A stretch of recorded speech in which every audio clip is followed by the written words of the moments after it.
Judy, do you know what my favorite time of year is? No, William, what? I love fall.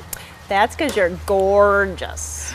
We'll bring you all the beauty of fall next on Garden Time.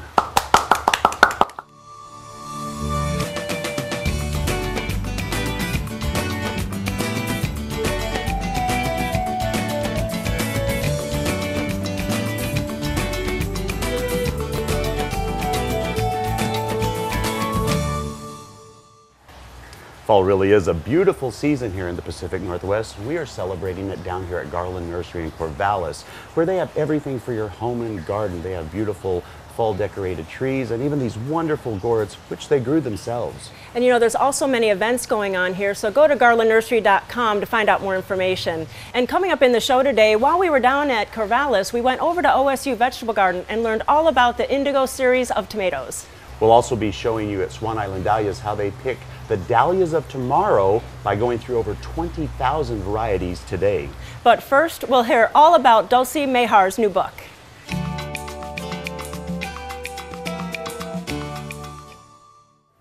Well, I can not tell you what a delight it is for me to be here with Ted Mahar again. And y'all might remember, it's about a year ago that we were visiting with you on the release of this great book. Yes. And, you know, since then, it's won a silver award, which is lovely. Well, it won an award for Beth Hanson Winter, who was the designer of the book. And Yes.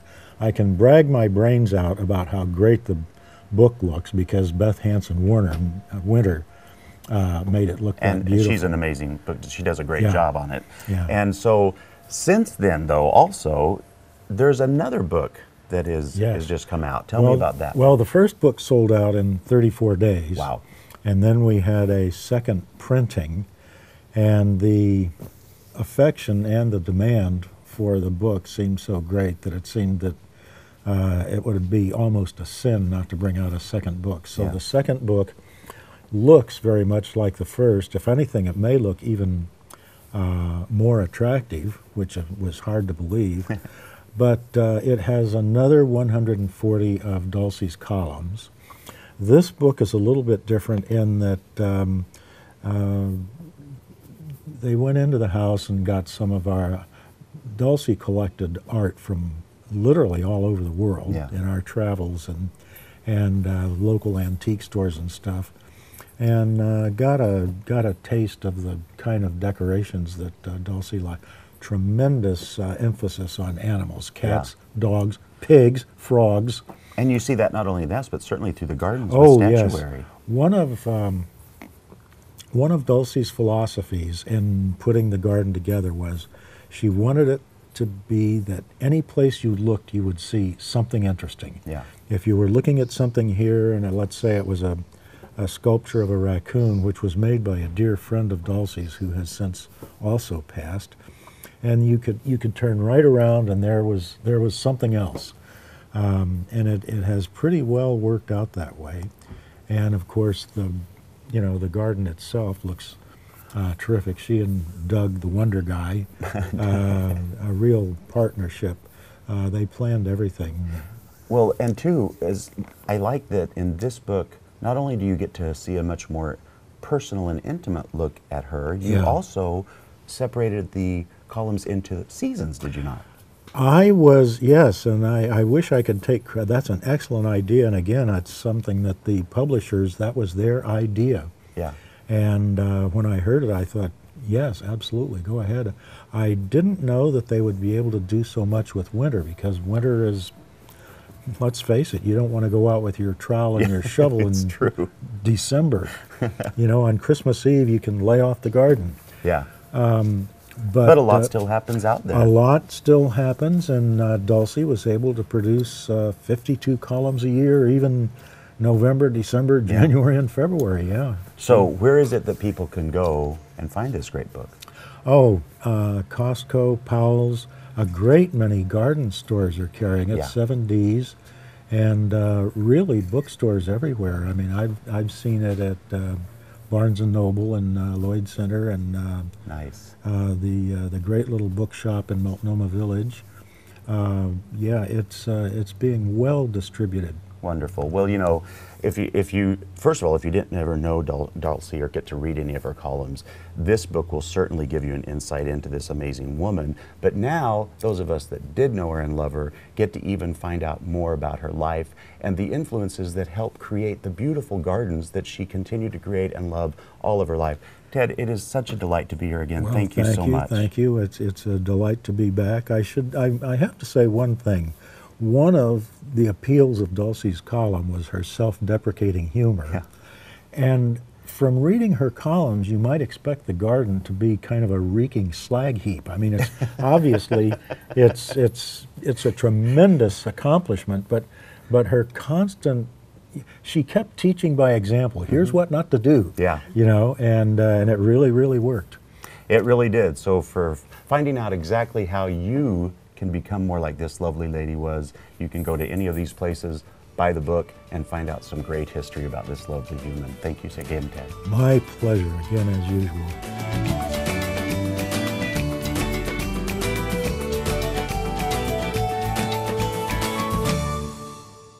If you build it right. Build it to last. Don't just build it for yourself. Build it for the next generation. Build it with Parr Lumber. And keep building the Great Northwest. Parr's deck sale is going on now with starting prices on TimberTech 218, Trax 225. Add backyard accents with baselite and accessories, fire pits, waterfalls, and more. Fall is a time to think of planting and planning. Planting new plants now will help them get a jump start on next year. Black Gold All-Purpose can help your plants get ready for winter and next spring.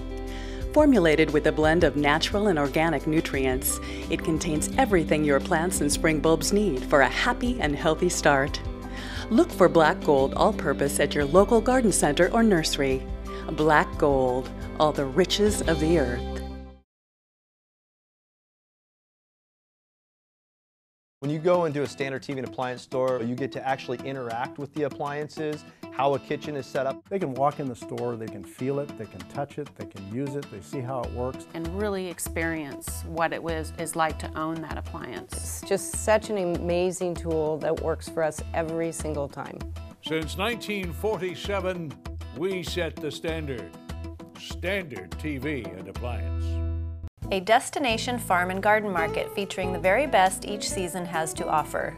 Smith Berry Barn offers seasonal farm fresh fruits and vegetables and specialty herbs and perennials. Visit the historic barn for distinctive gifts, gourmet foods, and homemade milkshakes. Currently available, multiple varieties of tomatoes, apples, and pears. Centrally located off of Shoals Ferry Road between Sherwood and Hillsborough. Smith Berry Barn, growing good taste from the ground up.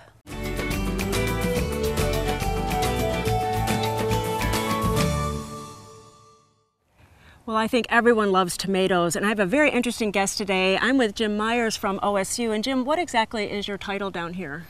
Well, I'm the Bagot Fraser Endowed Professor of Vegetable Breeding and Genetics here at Oregon State University. And you really work with vegetable breeding, and we are actually at your farm here, and we're just surrounded by tomato plants, and so many of them are purple, which is so very interesting. So we're talking about the indigo rose that really that started the whole thing. So what is so special about this tomato, this purple tomato? Okay, well, indigo rose and some of these other tomatoes that have been developed from it have a compound in there called anthocyanin. This is a compound that you find in many other fruits and vegetables that gives them kind of a purple or red color. It's associated with high antioxidant ability, antimicrobial activity. In some forms it's been shown to be anti-carcinogenic, and so it's a good compound to have in your vegetables. Yeah, they're really even better for us than just a regular red tomato. Right, yeah. In a red tomato we have lycopene in there. That's a kind of a carotenoid which gives you some health benefits. And then in addition we've added these anthocyanins as well. So this is so unique. About how long did it take to get that from, all this research to get it to market? It took 11 years from the time we first made a cross. Wow. And then once you did that, you kind of unlocked the secret to it. And so now we have all different varieties. So what are these other ones here? Okay, well these are some types that have been derived from crosses to Indigo Rose. This was a cross to a yellow pear type. This was a cross to a green grape, and you can see it's, if we cut this open, you'd see it was green flesh inside so pretty. when it's ripe. And then here was a cross to a red cherry. So that's, and there are lots of others that we're developing too. You can put this into paste backgrounds and slicers and all that sort of thing. And so, but what makes these unique against maybe there's some other purple ones on the market, and so these are really unique to that Indigo series. Yeah. Well, historically, there have been these heirlooms that are called purple this or black that, and you know, like a purple Cherokee or a black Crim. Those have a different gene in them that gives you this kind of muddy purple color in there. It's not at all related to anthocyanins. It's related to the breakdown of chlorophyll and the change from a green fruit to a ripe fruit. So this really is unique in that these are the first tomatoes that we've ever been able to put anthocyanins into. Jim, I notice you have some samples in your hand. What do they represent? Well, I wanted to show you this one because it's representative of what we started with when we started breeding these types of tomatoes. Got a little bit of pigment there. This is from what we saw when we got this material out of the plant introduction germplasm collection. And nobody had ever characterized this, so we determined that it was anthocyanin. And then we started looking at ways of increasing the levels. And we found that by crossing different types that had different wild genes introgressed into them, we could go from this to something that looked like this in terms of color. So everyone's worried about GMO. So is this a GMO? No, it's not a GMO. There's no genetic engineering that's been involved. It's all been classical plant breeding, hand crossing, and that sort of thing that's been done to move these traits around. Yeah, so it's very healthy for us. And I'm sure another question that we always get too is, how do you know when to pick these? We don't know because they're so dark, we don't know when to pick them, when they're ripe. Well, there are a couple things. The pigment is light induced, so usually there's a shaded part of the plant or fruit where you don't see any anthocyanins. And if you look at that and it's turned red, you know it's ripe. The other thing is to squeeze it a little bit and just see whether it feels soft enough. Once they've softened, you know you're pretty sure it's ripe. If you're interested in the plants or the seeds, you can go to Log House Plants, and they have a plant locator. You can find the independent garden center near you to find all of that. Or you can go to, Jim, what is the website? Purple Tomato FAQ. And that has a lot of the questions that you're probably wondering about. Thanks so much, Jim. Thank you very much, Tim.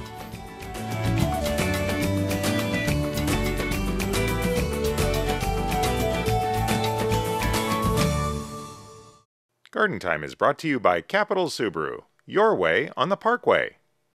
I've been a Capital Subaru customer for 15 years, and one of the main reasons is because they treat me well and I want to shop local. The service department is excellent, and I always feel like I'm taken care of here. In fact, they call me now even after I've driven off the lot to remind me to come in and get my car washed. That's service. One of the reasons why I like coming to Capital Subaru, actually, they have the dog area, and I can just walk my dog around the whole area and we can enjoy the outside. I got it my way on the Parkway. Cascade Flooring America is dedicated to making your new home, remodel, or decorating dream come true. As the premier flooring retailer in Vancouver, we have a proven track record receiving Angie's List Super Service Award for the last 4 years. With products ranging from vinyl and carpet to hand-scraped exotic wood and granite slab, we bring passion into your home's interior landscape. Professional certified designers are ready to help you. Cascade Flooring America, where friends send friends. With you every step of the way. Fall is a time for bold statements. Your garden can make a bold statement too. Let French Prairie Perennials turn your yard into a beautiful statement as unique as you are.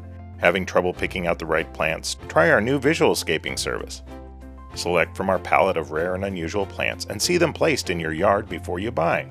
Then visit our gift shop to find the perfect gift for your home. French Prairie Perennials in Dundee, or visit us online at FrenchPrairiePerennials.com.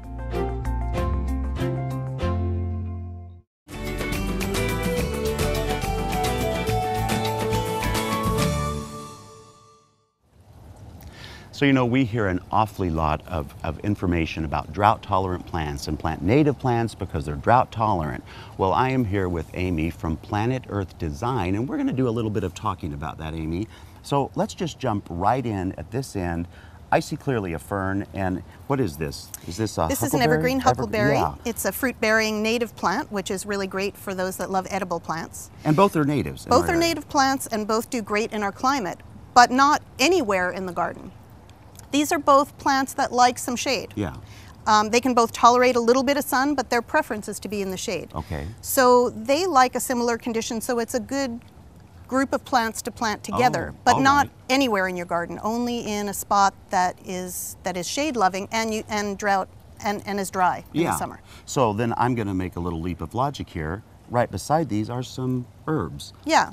I don't think those then would go together in a garden. No, they wouldn't. As a matter of fact, they like the opposite type of condition. Well, not fully opposite, but these are Mediterranean plants. So these are climate adapted plants. They are plants from another area of the world that has a similar climate to ours. Sure. This is a rosemary here, which is a really lovely, beautiful scented plant. Lavender, which people love and is a very bee-friendly, pollinator-friendly plant. And edible sage, a culinary sage, which is another great plant for cooking. So this is a very nice combination that likes our conditions in the hot sun and dry, and they can tolerate our winter moisture as long as they have adequate drainage. So then on this next group, I'm seeing at this time of year, every single one of these has a bloom on it. They're beautiful. Yes. So tell me about these four. You can get color all year round in the garden by choosing plants that have that bloom at different times of the year. And what we're looking at here are plants from other parts of the United States and other parts of the world that, like this agastache, which grows in Mexico and in southwestern United States, is native there, but is very happy here in the hot, full sun. Yeah. This is a Nymphophea, which is an African plant, but also loves our conditions here. What we're looking at here is a goldenrod, which is an American native. We have our version and there are other versions, but a really lovely fall blooming plant and another great pollinator attractor that also likes it dry in kind of a meadowy type of a area. This plant down here is a mimulus or a monkey flower, and this would be a great plant for a wetland or a rain garden. And that one is actually a native to our area. That is a native, so yes. you can really mix them in, but it seems like there's a theory of how you're looking for watering needs too. What is that called? Yes, so the Regional Water Providers has a great book on 7 steps to landscape design, and they refer to this idea of grouping plants by their needs as hydrozoning. Nice. Hydrozoning is a way to plan your landscape with your irrigation needs in mind. Yeah. So you can have it all. You can have plants that need a lot of water, maybe put those closer to your hose bib, and plants that don't need any water at all, and maybe those are better used farther at the edges of your property where it's harder to water. Now, although these are a great selection of plants, there are so many more that would work for this mindset of gardening, and where can they get that information? ConserveH2O.org, the Regional Water Providers Consortium, has a great booklet that you can download online that is called Water-Wise Plants of the Willamette Valley. It's a fantastic resource and gives you a lot of information. And if you're thinking to yourself, yeah, I got that, but I don't know how to design it, you can always go to your website. What is that, Amy? www.plan-it-earthdesign.com. So there you go, information on saving water and putting plants together that use it wisely. Thank you so much for your time, Amy. Thanks, William.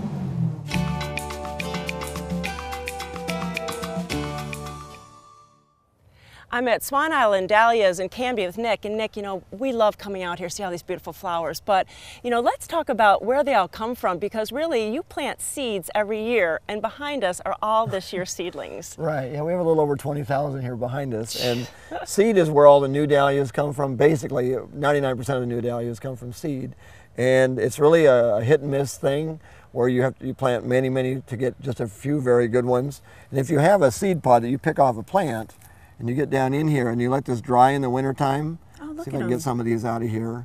These black seeds. Sure, look at that. So. And so you'll plant them and then wait to see what comes up. Yeah, we use a greenhouse. We start them in March okay. in the greenhouse, transplant them out here in May. Some people can plant them straight out in the soil if it's really warm in May. Kind of like you would do marigold seeds or anything else, but you dry them during the winter and then break this all apart and then plant them, you know, real shallow and transplant them out later. But anyway, a seed, like no matter where I pick a seed pod from, I'm not going to recreate that same variety. Correct. The seed is all different. There's 30 or 40 seeds in here. Every one will be different. And you can see behind me here, most of it is throwaway stuff. Oh, okay. I mean, many people would come out here and say they like this one or that one, but we really have to go for strong stem, a good style bloom, something different that's on the market. It's hard sometimes throwing away good stuff, but you're always trying to only pick the very, very best. Out of this 20,000, 4 or 5 years from now, we may sell 20 of them. Oh, wow. So very, very limited. I'll select 100 to 200 out of here this year, grow them again. We dig the tubers up. Now, tubers stay true. Okay. So we dig those up, and then I'll have 4 or 5 plants of that one. And then we test it again next year. If it makes the cut for next year, then we'll have 30 or 40 and build it up. And over 3 or 4 years, we select a very few of the cream of the crop that will actually be sold. Ah, that is amazing, because I know back here you have one of the ribbons on it. So you've gone through the rows and you bring ribbon out and you just kind of tag them, because it just must be mind-blowing, which ones do I like, which ones are going to be good. Very hard not to keep more than I do. But yeah, this is one. We put a ribbon on the plant so when the frost hits and everything turns brown, then we can come back and dig the right one. This one has a good strong stem, really pretty foliage, nice full bloom, nice color. So this is one that I tag and try again for next year. If you want to see the results of all this trialing and testing, you have to come out to see the fields. The festival might be over, but the flowers are still beautiful. If you have any other questions, go to gardentime.tv and we'll click you over to Swan Island Dahlias. Nick, thanks so much. Thanks for coming out.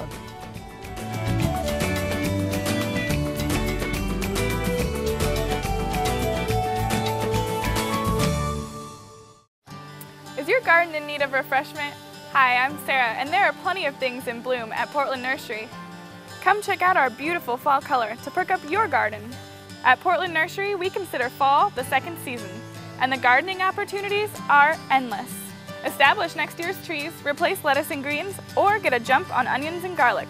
Portland Nursery, a passion for plants, a nursery for plant people, on 50th and Stark and 90th and Division, or at portlandnursery.com. Hey guys! We thought you'd be out fishing, Quinn. Hey, I love fish and I like to eat fish. Sometimes I need something from Gartner's. Don't worry, Quinn. We've got you covered. Head to the patio, fire up the grill with awesome marinated meats and chicken. Summer never tasted so good. Now this is how you cure a long day on the water. Gartner's Meats treats you right. Don't let the cold and wet get you this winter. Warm up to a season of heat with Grimm's Fuel. Grimm's has plenty of wood and heating oil ready to deliver to keep you warm all winter long. Stay warm and cozy with Grimm's Fuel. There's something for the whole family at Bauman's Harvest Festival, the #1 pumpkin patch. Go through the corn maze, ride the swing lines, or dare to enter the dark maze. This Saturday, records and pumpkins will fall during Bauman's Giant Pumpkin Weigh-Off and Pumpkin Drop. Don't miss all the excitement. There's food, fun, activities, and admission is just $5 or free with a wristband. Bauman's is located just 5 miles off the Woodburn exit. Go to baumanfarms.com. Every year, trees fall or break, causing property damage, power outages, and injury. With fall and winter approaching, now is the time for Collier Arbor Care to get your trees ready for the extreme conditions ahead. With over 75 years of experience in tree, shrub, and lawn care, Collier Arbor Care has the trusted expertise you need. Learn how to spot the signs of potentially hazardous trees at collierarbor.com, then call for a free consultation. Collier Arbor Care, environmentally friendly since 1937. Garden Time's Incredible Edibles. So I'm standing in the kitchens of Standard TV and Appliance, and we're going to be doing a cooking segment. Now, a lot of times you think of cardoons as an ornamental, but I'm here with Anamato Zorich, and we are going to be cooking them. So first of all, I'm going to set this down, Ann, because it's kind of heavy. This is just a regular cardoon, and you are Italian, and this is really an Italian and other parts of the world besides America dish. So tell us, first of all, what are we doing with it? Well, cardoons are an artichoke relative, and they're eaten in Mediterranean countries. They're common in Italy, they're common in France, they eat them in Spain. Wow. These are actually from a local grower that grows Basque varieties, and this is actually a Basque variety of cardoon. So you're going to be giving us a recipe that helps us eat in America now. Yeah. And clearly these didn't just jump in this bowl. So tell me, how do we start preparing? Yeah, first we had to cut down to the middle of the plant, and we had to get the leaves cut, and we have to do this quickly because they turn brown. So when you say cut down to the plant, it's kind of like you would do to celery. You cut off the top parts and the that top root and the ball. bottom, and then we take out the thickest outer leaves. This leaf here looks a little bit thick, but it'll work. We have to cut it in half, and the big important thing is to make sure to get these really thick outer strings off, because when we cook these, if we left these on, they'd get stuck in your teeth. And it'd be a very unpleasant experience. And it really is like big, huge celery, the way you're taking the strings off. It and really everything. is. And then It's you just gigantic. You're using a peeler, but if you could have a nice sharp kitchen knife, you could do that Yeah. the same way, just peel them off. I alternate between the two tools. And the second thing is that on the inside, this is a plant that has a little bit of a skin or a fur to it, and you want to scrape it. This isn't a good example. We have another one that has more on it, but you want to get that off of it. It's actually not too bad. But we also want to cut these and put them into water that has been acidified with lemon juice as quickly as possible, because they start to turn brown. Okay. And you can see these have browned a little bit. It's okay, we can still eat them. Yeah. So now, Ann, once these are cut up and cleaned, what do you do with them? We will transfer them from the bowl and place them into the pot over there, boiling water, and just let them blanch for a minute or two. And then I And love then bacon. strain them. Okay, and strain them. And then I noticed some lovely bacon here. What is, I'm assuming a sauce. Yes, we are going to make a wonderful Italian tomato sauce with bacon. And what's in that? It also has vegetable stock, tomatoes, and cheese, and breadcrumbs will be added at the end, and just some onion, and parsley, marjoram, and a little bit of garlic. So we're going to put all that together, and then we're going to be back in a couple of minutes when it's all ready to plate up. Yes, sounds good.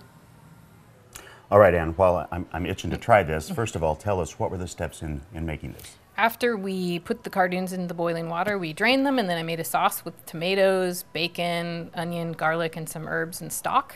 And then we let the cardoons cook in that sauce for about 20-25 minutes. And then you plated them up, and I'm going to give it a shot. Now, while I'm going to do this, tell me, you have a blog that they can go to and get this recipe, right? Yes, I do, and I will post the recipe on my blog. Nice. So you can go to gardentime.tv. We'll click you over there, and oh, wow, wow! It's like I'm in Italy. Thank you so I hope much, so. Ann. Thanks.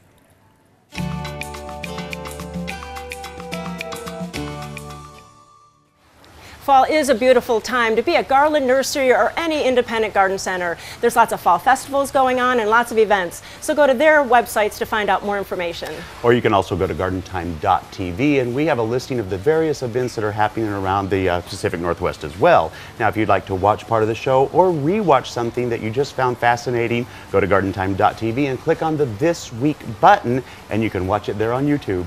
William and I thank you for watching, and we'll see you next week here on Garden Time.